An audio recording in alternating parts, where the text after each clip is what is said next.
நிற்கும் யார் இவர்கள்? தீரளாய் நிற்கும் யார் இவர்கள்? சேனை தலைவராம் இயேசுவின் போர்த்தளத்தில் அழகாய் நிற்கும் யார் இவர்கள்? அழகாய் நிற்கும் யார் ഇവர்கள்? കർത്താവ് പറഞ്ഞതാണ്, ഒരുപക്ഷെ നമ്മളെ ദൈവം ഒരാളുടെ അടുത്ത് പറയുമ്പോൾ, സുവിശേഷം പറഞ്ഞു വിടുമ്പോൾ, നമ്മളത് അവൻ കേട്ടാൽ തീർച്ചയായും അവൻ കർത്താവിലേക്ക് വരുന്നു. എല്ലാവരും കേൾക്കണമെന്നാണ് നമ്മുടെ ആഗ്രഹം. ഇല്ലെങ്കിലും ഈ സുവിശേഷം അവരെ കേൾപ്പിക്കാൻ ദൈവത്തിന് ബാധ്യതയുണ്ട്. കാര്യം, ഞാനിത് കേട്ടില്ല എന്ന് സ്വർഗ്ഗത്തിൽ ചെല്ലുമ്പോൾ, അല്ലെങ്കിൽ ദൈവത്തിന്റെ ന്യായാസനത്തിന് മുമ്പാകെ നിൽക്കുമ്പോൾ ആരും പറയാൻ ഇടവരരുത്. ഒരാൾ പോലും നഷ്ടപ്പെടാൻ കർത്താവ് ആഗ്രഹിക്കുന്നില്ല, ഒരാൾ പോലും നശിക്കാൻ കർത്താവ് ആഗ്രഹിക്കുന്നില്ല. എന്നാൽ ഈ വചനത്തെ അനുസരിക്കുന്നവർക്ക് രക്ഷയും തിരസ്കരിക്കുന്നവർക്ക് ശിക്ഷയും ഉണ്ട് എന്നുള്ള യാഥാർത്ഥ്യം നിലനിൽക്കുമ്പോൾ തന്നെ കർത്താവ് നമ്മളെക്കുറിച്ച് ഉദ്ദേശിക്കുന്നുണ്ട്. അവൻ തയ്യാറാക്കിയ കുറ്റപത്രം നമ്മളവനെ വായിച്ചു കേൾപ്പിക്കുക എന്നുള്ള ഉത്തരവാദിത്വം നമുക്കുണ്ട്. അതുകൊണ്ടാണ് പലപ്പോഴും സന്ദേശങ്ങൾ ന്യായവിധിയുടെ സന്ദേശങ്ങളായി പോകുന്നത്. അത് ആഗ്രഹമുണ്ടായിട്ടല്ല. യെരമ്യാവിന്റെ ഏറ്റവും വലിയ ആഗ്രഹം എന്നാണെന്നറിയാമോ? ഈ ജനത്തോട് ഒരിക്കലെങ്കിലും ഒരു നല്ല വർത്തമാനം പറയണമെന്ന്, കുഴപ്പമില്ല എന്നൊന്ന് പറയണമെന്നുള്ളതായിരുന്നു യെരമ്യാവിന്റെ ഏറ്റവും വലിയ ആഗ്രഹം. കുഴപ്പമില്ല എന്നാണ് അവിടുത്തെ ഒഫീഷ്യൽ പ്രോഫറ്റ്സ് എല്ലാം പറഞ്ഞത്. യെരമ്യാവിന്റെ പ്രവചനം 7-ാം അധ്യായത്തിൽ തന്നെ എല്ലാ പ്രവാചകന്മാരും വന്നിട്ട് യെരമ്യാവ് പറഞ്ഞതെന്നറിയാമോ? നിങ്ങളുടെ പാപങ്ങളെ വിട്ടുതിരിയുന്നില്ല എങ്കിൽ ബാബിലോണിലേക്ക് നിങ്ങളെ അടിമകളായി കൊണ്ടുപോകും. വടക്കേ രാജ്യത്തെ നോക്ക്, അവരെ എന്ത് ചെയ്തു? അടിമകളായി അസീറിയക്കാർ പിടിച്ചുകൊണ്ടുപോയി. ഇതുപോലെ നിങ്ങൾ കർത്താവിലേക്ക് തിരിയുന്നില്ലെങ്കിൽ നിങ്ങളെ അടിമകളായി പിടിച്ചുകൊണ്ട് പോകും എന്ന് യെരമ്യാ പറഞ്ഞപ്പോൾ അവിടുത്തെ ഒഫീഷ്യൽ പ്രൊഫസർ എന്ന് പറഞ്ഞു, അവൻ ചുമ്മാ പറയുന്നതാണെന്ന്.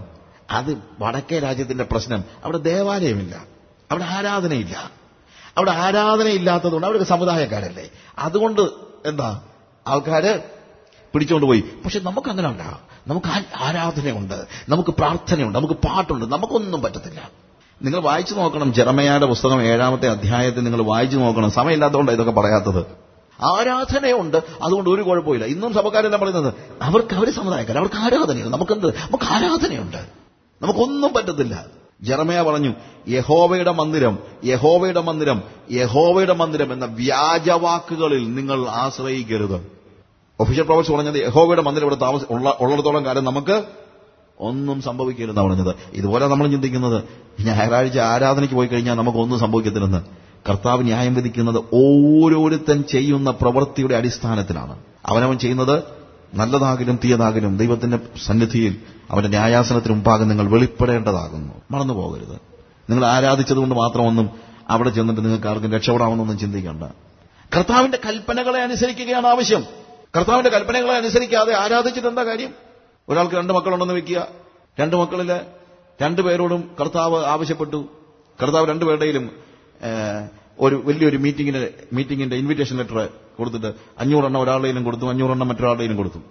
ഒരുത്തൻ പുറത്തു പോയി ഈ 500 പേർക്കും ഇൻവിറ്റേഷൻ ലെറ്റർ കൊടുത്തെന്ന് വെക്കുക. മറ്റവൻ ഇന്നൊരു വൈകുന്നേരം അല്ലെങ്കിൽ പിറ്റേ ദിവസം ഡാഡി വന്നു കഴിഞ്ഞപ്പോഴത്തേക്ക് ഇവൻ ഓടിച്ചെന്ന് കെട്ടിപ്പിടിച്ചാൽ ഇത് കൊടുക്കാത്തവൻ കെട്ടിപ്പിടിച്ച daddy daddy daddy daddy I love you daddy daddy. ഉടനെ ഡാഡി ചോദിച്ചു, ഞാൻ ഇന്നലെ നിന്റെ തന്ന ഇൻവിറ്റേഷൻ ലെറ്റർ ഒക്കെ daddy daddy daddy daddy I love you daddy. എടാ ഇൻവിറ്റേഷൻ ലെറ്റർ ഒക്കെ എന്ത് ചെയ്യേ? Daddy daddy I love you daddy. എടാ ഇന്നലെ തന്ന ഇൻവിറ്റേഷൻ ലെറ്റർ എന്ത് ചെയ്യേ? Daddy daddy daddy daddy. ഇതാ ഇന്നത്തെ ആരാധന.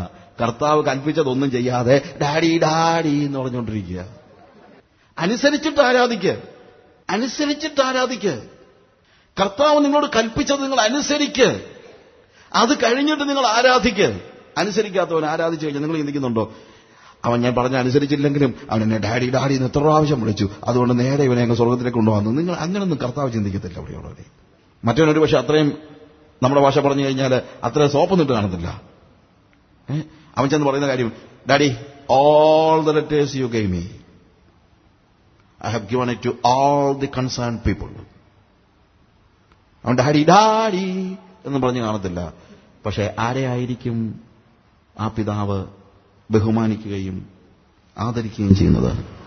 അനുസരിച്ചവനെ. ഹല്ലേലൂയ. നമ്മൾ മറന്നു പോകരുത്. ഈ വക കാര്യങ്ങൾ നമ്മൾ വിട്ടുകളയരുത്.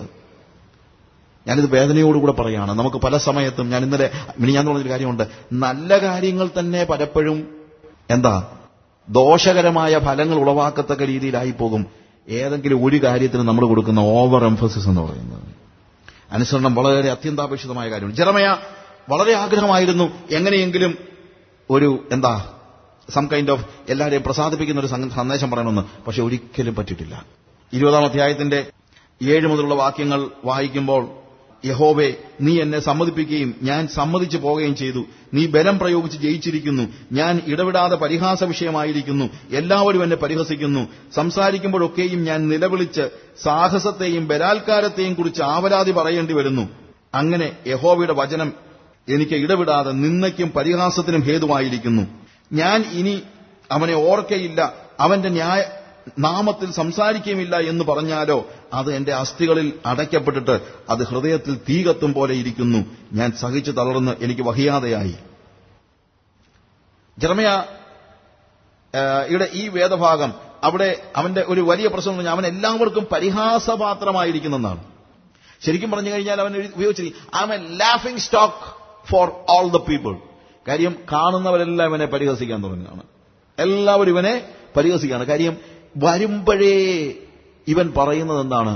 നിങ്ങളുടെ പാപ വഴികളെ നിങ്ങൾ വിട്ടുതിരിയുന്നില്ല എങ്കിൽ നിങ്ങൾ വടക്കേ രാജ്യത്തിലേക്ക് അടിമകളായി പോകേണ്ടി വരും. പാപ വഴികളെ, ഇതാണ് ഇവന് പറയുന്നത്. ഇതേ പറയുന്നുള്ളൂ.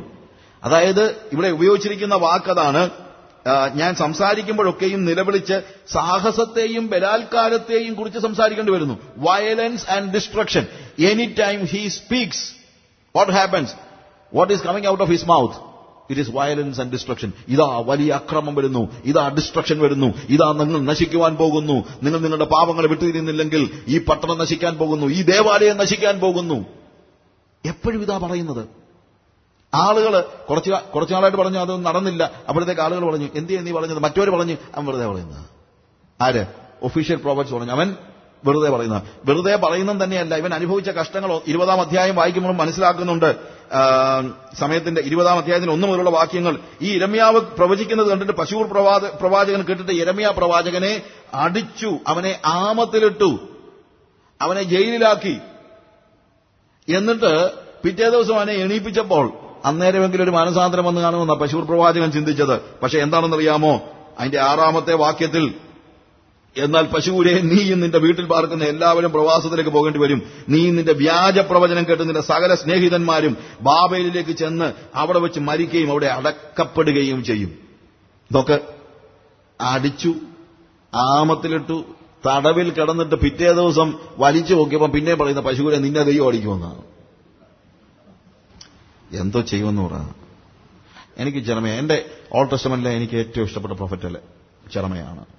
ജെറമയുടെ ഒരു കോൾ, എന്റെ ചിന്ത ദൈവം എനിക്കും തന്നിട്ടുണ്ടെന്ന്. ഇതൊക്കെ പറയാനാണ് നമ്മളെ വിട്ടിരിക്കുന്നത്. ജെറമയുടെ ഒരു കോൾ എപ്പോഴും ആളുകൾക്കൊരു പക്ഷേ ഒരു പരിഹരി, ഇയാൾ എന്ത് ഇത് മാത്രമേ പറയാനുള്ളൂ, വേറെ ഒന്നും പറയാനില്ലയോ ഇയാൾക്ക്? ഒരു ആശ്വാസത്തിന്റെ വചനം ഇയാൾക്ക് പറഞ്ഞാൽ എന്താ? പറയണമെന്നുണ്ടായിരുന്നു. പക്ഷേ ആശ്വസിക്കാനൊന്നും ഇല്ലെങ്കിൽ പിന്നെന്താ പറയുന്നത്? എങ്ങനെ പറയാൻ പറ്റും? കാര്യം അവന്റെ വാക്കുകളാണ് എന്റെ വാക്കുകൾ. അവന്റെ വാക്കുകൾ അല്ലാതെ എനിക്ക് വേറെ ഒന്നും പറയാൻ പറ്റത്തില്ല. അവൻ പറയുന്നത് 8-ാമത്തെ വാക്യത്തിൽ അവൻ പറയുന്ന കാര്യം അതാണ്. സംസാരിക്കുമ്പോഴൊക്കെയും ഞാൻ നിലവിളിച്ച് സാഹസത്തെയും ബലാത്കാരത്തെയും കുറിച്ച് ആവലാതി പറയേണ്ടി വരുന്നു. ഞാൻ നിന്നോട് സംസാരിക്കുമ്പോഴൊക്കെയും എന്താണ്? സാഹസം, അല്ലെങ്കിൽ അവൻ സംസാരിക്കുമ്പോഴൊക്കെയും, when he speaks, always he speak violence and destruction. അവൻ മറ്റുള്ളവരോട് സംസാരിക്കുമ്പോഴൊക്കെ എന്താണ് പറയേണ്ടി വരുന്നത്? Violence and destruction. അവൻ പറയുന്നത്, എനിക്ക് എപ്പോഴെങ്കിലും ആഗ്രഹമുണ്ട് ഇതൊന്നും നടക്കത്തില്ലെന്ന് പറയാൻ. ഇത് പറഞ്ഞു ഞാനങ്ങ് മടുത്തു, എനിക്കിത് പറയണമെന്നില്ല. ആളുകളെല്ലാം ചോദിക്കുന്നൊരു, എടാ ഇതേ ഉള്ളോ നിനക്ക് പറയാൻ? യിരെമ്യാവേ, ഇതേ ഉള്ളോ നിന്റെ വായിൽ? യിരെമ്യാവ് എന്താ പറയുന്നറിയാമോ? എന്ത് ചെയ്യാം, ഇതല്ലാതെ വല്ലതും പറയണമെന്ന്. പക്ഷെ ഞാൻ എന്റെ വായ് ദൈവത്തിന് കൊടുത്തുപോയി. ഞാൻ എന്റെ വായ് ദൈവത്തിന് കൊടുത്തുപോയി. ഇത് ഞാനല്ല പറയുന്നത്, സൈന്യങ്ങളുടെ യഹോവയാണ് ഇത് സംസാരിക്കുന്നത്. എനിക്കിത് പറയണമെന്ന് നിർബന്ധമൊന്നുമില്ല, എനിക്ക് പറയണമെന്ന് ആഗ്രഹമില്ല. ശരിക്കും ഇത് പറയണ്ടെന്നാണ് എന്റെ ഹൃദയത്തിന്റെ ഉള്ളിൽ. നിങ്ങൾ ആരും നഷ്ടപ്പെട്ടു പോകണമെന്നോ നശിച്ചു പോകണമെന്നോ ഒന്നും എനിക്ക് ആഗ്രഹമില്ല. എന്നാൽ എനിക്ക് പറയണമെന്നില്ലെങ്കിൽ പോലും ഇവിടെ പറഞ്ഞിരിക്കുന്ന 7-ാമത്തെ വാക്യത്തിൽ കർത്താവേ, എനിക്ക് നിന്റെ ഈ പ്രവചനം ഇപ്പം ദൈവം ഇസ്രായേൽ യെരൂശലേമിന് വേണ്ടി അല്ലെങ്കിൽ ഇസ്രായേലിന് വേണ്ടി ദൈവം വിളിച്ചാക്കിയിരിക്കുന്ന പ്രവാചകൻ ശരിക്കും പറഞ്ഞാൽ ഒന്നേ ഉള്ളൂ. അതാരാണ്? ജെറമ്യാ. ഇവനിതങ്ങ് നിർത്തണമെന്ന് വലിയ ആഗ്രഹമുണ്ട്. പക്ഷേ ഇപ്പൊ നിർത്താൻ ദൈവം സമ്മതിക്കത്തില്ല. നീ അന്നോടൊരു കോൺട്രാക്ട് പറഞ്ഞായിരുന്നല്ലോ, നിന്നെ എന്റെ വായാക്കണമെന്നൊക്കെ. ഇപ്പൊ എന്തോ പറയുന്നത്? ഇവിടെ പറഞ്ഞിരിക്കുന്ന വാക്ക്, നീ എന്നെ സമ്മതിപ്പിക്കുകയും ഞാൻ സമ്മതിച്ചു പോവുകയും ചെയ്തിരിക്കുന്നെന്നാ. നീ എന്നെ സമ്മതിപ്പിക്കുകയും ഞാൻ സമ്മതിച്ചു പോവുകയും ചെയ്തു. അന്ന് എന്നോട് സംസാരിച്ചപ്പം, ആ ദർശനമൊക്കെ കിട്ടിയപ്പം, ബദാമൃഷത്തിന്റെ ദർശനമൊക്കെ കിട്ടിയപ്പോൾ ഞാൻ അങ്ങ് സമ്മതിച്ചു പോയി. കർത്താവ് എന്നെ ഒരു ശുശ്രൂഷ പരിപാലിപ്പിച്ചപ്പോൾ എന്നാ പിന്നെ ആയിക്കോട്ടെ ഞാനൊന്ന് പറഞ്ഞുപോയി. ഇങ്ങനെ പറ്റുമെന്ന് ഞാൻ ചിന്തിച്ചില്ല. അവിടെ പറഞ്ഞിരിക്കുന്നത് thou hast persuaded me. RSVയിൽ അത് പറഞ്ഞിരിക്കുന്നത് എന്നറിയാമോ? thou hast deceived me and I am deceived എന്ന്. എനിക്ക് ഇതൊരു ഭയങ്കര ചെയ്ത്തായിപ്പോയി നമ്മൾ പറയുമല്ലോ. കർത്താവെ, ഞാനിതൊന്നും ആലോചിച്ചതല്ല, ഇത്രയ്ക്കും പറയേണ്ടി വരുമെന്നൊന്നും ഞാൻ ചിന്തിച്ചില്ല. ഞാൻ അന്ന് എന്റെ വായ്, അതൊക്കെ ഒരു സന്തോഷമല്ലേ? ദൈവത്തിന്റെ വായ് എന്റെ വായ് ആയിത്തീരുന്നതൊക്കെ ഒരു സന്തോഷമല്ലേ? അങ്ങനെ പറഞ്ഞതാ. പക്ഷെ ഇത് പറയാനാണ് നീ എന്നെ നിന്റെ വായാക്കിയതെന്നുള്ളത് ഞാൻ ആലോചിച്ചില്ല. നീ എന്നെ വെട്ടിലാക്കി കളഞ്ഞു. എനിക്ക് ഈ ജനത്തോട് സോഫ്റ്റായിട്ട് സംസാരിക്കണമെന്നുണ്ട്. പക്ഷെ വാ തുറന്നാൽ വരുന്നത് എന്താണ്? വയലൻസും ഡിസ്ട്രക്ഷനും. ഇവരോട് സോഫ്റ്റായിട്ട് സംസാരിക്കണമെന്ന് എനിക്ക് ആഗ്രഹമുണ്ട്. പക്ഷേ വാ തുറന്നാൽ വരുന്നത് വയലൻസും ഡിസ്ട്രക്ഷനുമാണ്. അത് ബാബിലോണിൽ നിന്ന് ഡിസ്ട്രക്ഷൻ വരുന്നു. ഇതേ എനിക്ക് പറയാനുള്ളൂ. എനിക്ക് പറയാൻ പറ്റുന്നില്ല. എന്തുകൊണ്ടാണ് വാ തുറക്കുമ്പോൾ അത് വരുന്നത്? അതാണ് സത്യം. നടക്കാൻ പോകുന്ന സത്യം ഇതാണ്. ഇടയ്ക്ക് ഇവനൊരു തീരുമാനമെടുത്തു. വായ അടച്ചങ്ങ് പിടിക്കുകയാണ്. ഇനി ഞാൻ ഇവരോട് പ്രവചിക്കുന്നില്ല. 9ാമത്തെ വാക്യത്തിൽ പറഞ്ഞത്, ഞാൻ ഇനി അവനെ ഞാൻ ഓർക്കുകയില്ല, അവന്റെ നാമത്തിൽ സംസാരിക്കുകയുമില്ല എന്ന് പറഞ്ഞാലോ അതിന്റെ അസ്ഥികളിൽ അടയ്ക്കപ്പെട്ടിട്ട് അത് ഹൃദയത്തിൽ തീ കത്തും പോലെ ഇരിക്കുന്നു. ഇനി ഇതൊന്നും പറയുന്നില്ല എന്ന് പല പ്രാവശ്യം ഞാനും ചിന്തിച്ചിട്ടുണ്ട്. ഇതങ്ങ് നിർത്തണം, ഇനി ഇതൊന്നും പറയുന്നില്ല, പറഞ്ഞിട്ട് ഗുണമില്ലെന്ന്. പക്ഷെ പറയാതിരിക്കാൻ കഴിയുന്നില്ല. എന്തുകൊണ്ട്? അതിന്റെ അസ്ഥികളില് എന്തായി തീർന്നിരിക്കുന്നു? ഇത് ഞാൻ സംസാരിക്കയില്ല എന്ന് പറഞ്ഞപ്പോൾ ആ മെസ്സേജ് സംസാരിക്കുന്നത് പറഞ്ഞാൽ ആ മെസ്സേജ് എന്റെ അസ്ഥികളിൽ അടയ്ക്കപ്പെട്ടിട്ട് തീ കത്തും പോലെ ഇരിക്കുന്നു. കാര്യം എന്താണ്? ഇത് ദൈവത്തോട് ഞാൻ കൊടുത്തൊരു കോൺട്രാക്റ്റാണ്. ആ കോൺട്രാക്ട് തീരുന്നത് വരെ എനിക്ക് പിന്മാറാനായിട്ട് കഴിയത്തില്ല. It is fire in my bones. If you have a message, then if that is the message of the Lord, then certainly it will be a fire in your bones. ദൈവത്തിന്റെ ഒരു സന്ദേശം എന്റെ ഉള്ളിലുണ്ടെങ്കിൽ അതെന്തായിരിക്കും? അതെനിക്ക് അടക്കി വെക്കാനായിട്ട് കഴിയുകയില്ല. ഇതാണ് പോൾ പറയുന്നത്.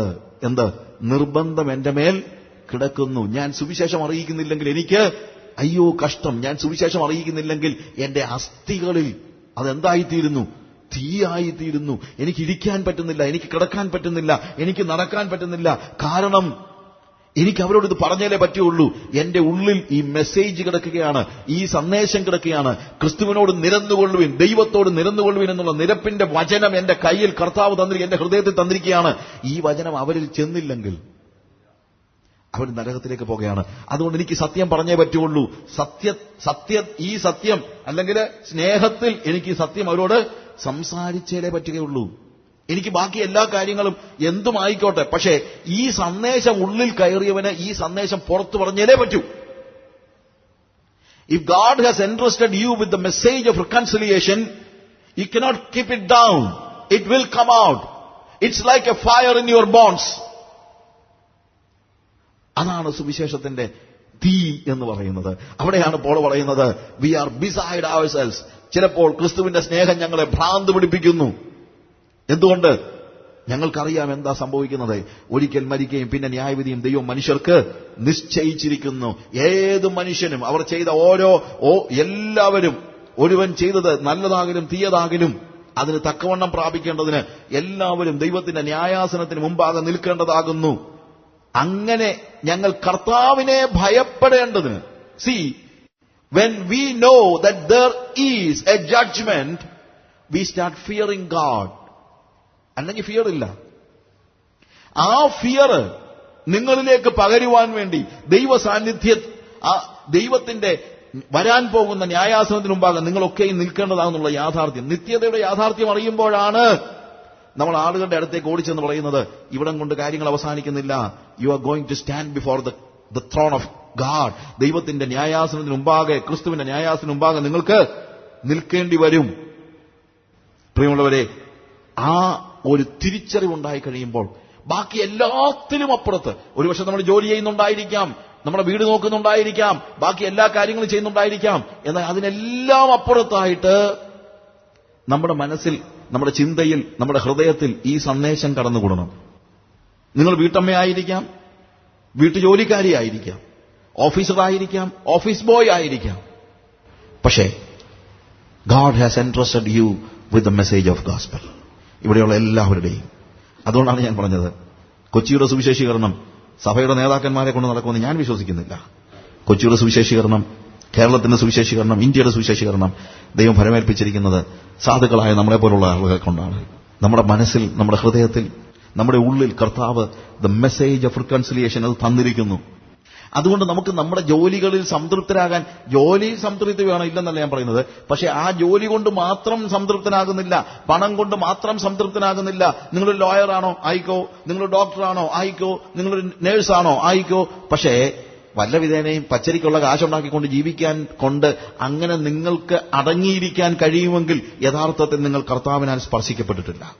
സ്പർജൻ ഒരിക്കൽ പഠിച്ചുകൊണ്ടിരിക്കുന്ന സ്റ്റുഡൻസിനോട് പറഞ്ഞൊരു കാര്യം, if any student in this room could be content to be a newspaper editor or a grocer or a doctor or a lawyer or a senator or even a king, നിങ്ങളിൽ ആരെങ്കിലും ഒരു news paper editor ആകുന്നത് കൊണ്ടോ, അതല്ലെങ്കിൽ ഒരു grosser ആകുന്നത് കൊണ്ടോ, അതല്ലെങ്കിൽ ഒരു ഡോക്ടർ ആകുന്നത് കൊണ്ടോ, ഒരു ടീച്ചർ ആകുന്നത് കൊണ്ടോ, ഒരു രാജാവാകുന്നത് കൊണ്ടോ നിങ്ങൾക്ക് സംതൃപ്തിപ്പെടാൻ കഴിയുമെങ്കിൽ, അതുകൊണ്ട് മാത്രം, അതാകരുതെന്നല്ല സ്പർജൻ പറഞ്ഞത്, അതുകൊണ്ട് മാത്രം നിങ്ങൾക്ക് സംതൃപ്തിപ്പെടാൻ കഴിയുമെങ്കിൽ, in the name of heaven and earth let that boy go his വേ.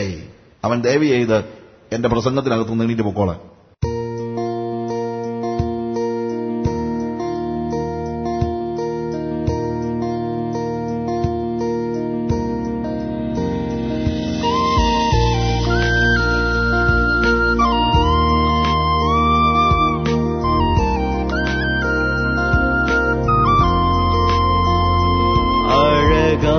நிற்கும் யார் இவர்கள், வீரளாய் நிற்கும் யார் இவர்கள், சேனை தலைவராம் இயேசுவின் போர்த்தளத்தில் அழகாய் நிற்கும் யார் இவர்கள், அழகாய் நிற்கும் யார் இவர்கள்.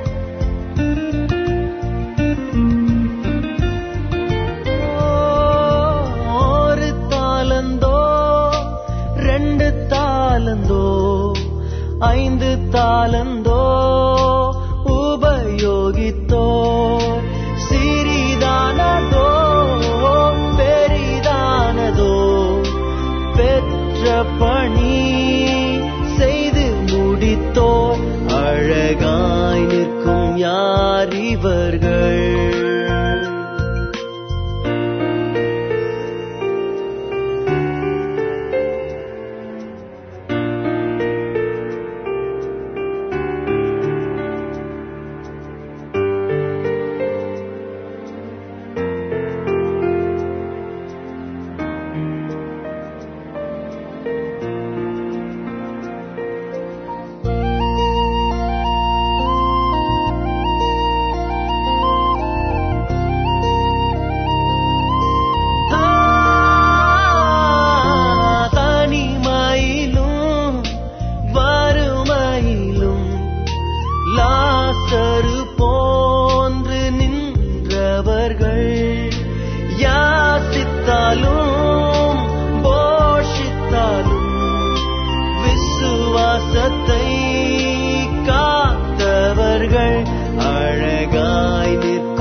யார் எல்லா கோத்திரம் எல்லா மொழியும் பேசும் மக்களாம் சிலுவையின் கீழே சுரத்தத்தால் சீர் போராட்டம் செய்து முடித்தோர் அழகாய் நிற்கும் யார் இவர்கள் திரளாய் நிற்கும் யார் இவர்கள் சேனை தலைவராம் இயேசுவின் போர்